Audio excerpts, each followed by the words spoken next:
Hello বন্ধুরা, welcome back to my channel Tumpa's kitchen and blog. তো কেমন আছো তোমরা সবাই? আশা করি ভালো আছো, আর আমি অনেক ভালো আছি। তো চলো আজকের ব্লগটা এখান থেকে স্টার্ট করি। দেখো, এই গরমের মধ্যে মশলাওয়ালা খাবার খাওয়াই যাচ্ছে না। তার মধ্যে যদি নিরামিষের দিন হয়, একই ডাল ভাত হয়তো তোমার ভালো লাগবে, বাড়িতে আরও 5 জন থাকে তাদের ভালো লাগবে না। তো তাদের জন্য এরকম একটা খুব কম মশলা দিয়ে পনির আলু মটরে একটা বেশ সুন্দর সবজি করে নিতে পারো।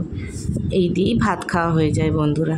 তো চলো রেসিপিটা দেখে নিই, আশা করি তোমাদের ভালো লাগবে। আর তোমরা কিভাবে বানাও আমায় একটু কমেন্ট করে জানিও, অনুরোধ রইল। তো চলো দেখো, জিরে, লঙ্কা গুঁড়ো, হলুদ, ধনে সব নিয়ে একটা ঘোল তৈরি করে নেব বন্ধুরা।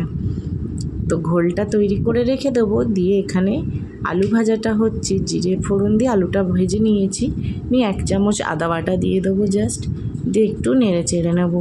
নেড়ে চেড়ে নেওয়ার পরে এইবারে ভালো করে নেড়ে নিতে হবে, নাহলে আদার গন্ধ করবে। আর ওই পেস্টটা দিয়ে দেবো, দিয়ে নেড়ে চেড়ে নিয়ে একটু জল ওই বাটিটা ধুয়ে দিয়ে দেবো বন্ধুরা।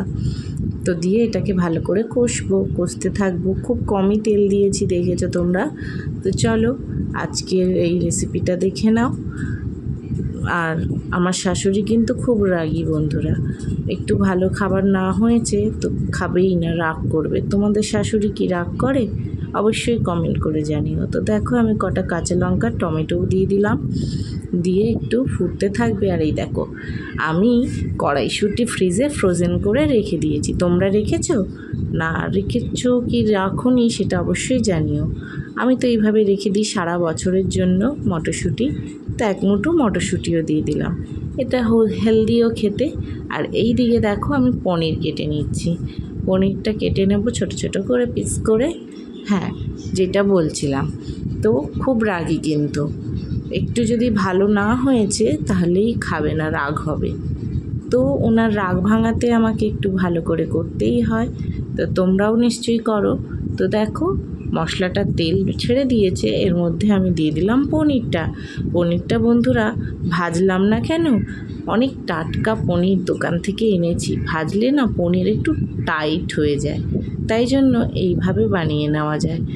আর দেখো, ওপর থেকে দিয়ে দিলাম একটুখানি কাসুরি মেথি। ব্যাস নেড়ে চেড়ে নেব খানিকক্ষণ। আর একটু দিয়ে দেবো বাড়িতে পাতা দই। বাড়িতে এই গরমের সময় অবশ্যই তোমরা দই পাতবে, কিন্তু দই পাচ্ছ কি না সেটাও একটু কমেন্টে জানিও। আমি তো রোজ দই পাতি। এই গরমের সময় 1 চামচ করে দই রান্নাতেও দাও, আর 2 চামচ করে নিজেও খাও, আর বাড়ির লোককে খাওয়াও। তো দেখো কত সুন্দর হয়েছে, খুবই কম মশলায় আমি বানিয়ে ফেলেছি। কেমন হয়েছে তরকারিটা অবশ্যই কমেন্টে জানাও। আজকের ব্লগটা শেষ করলাম।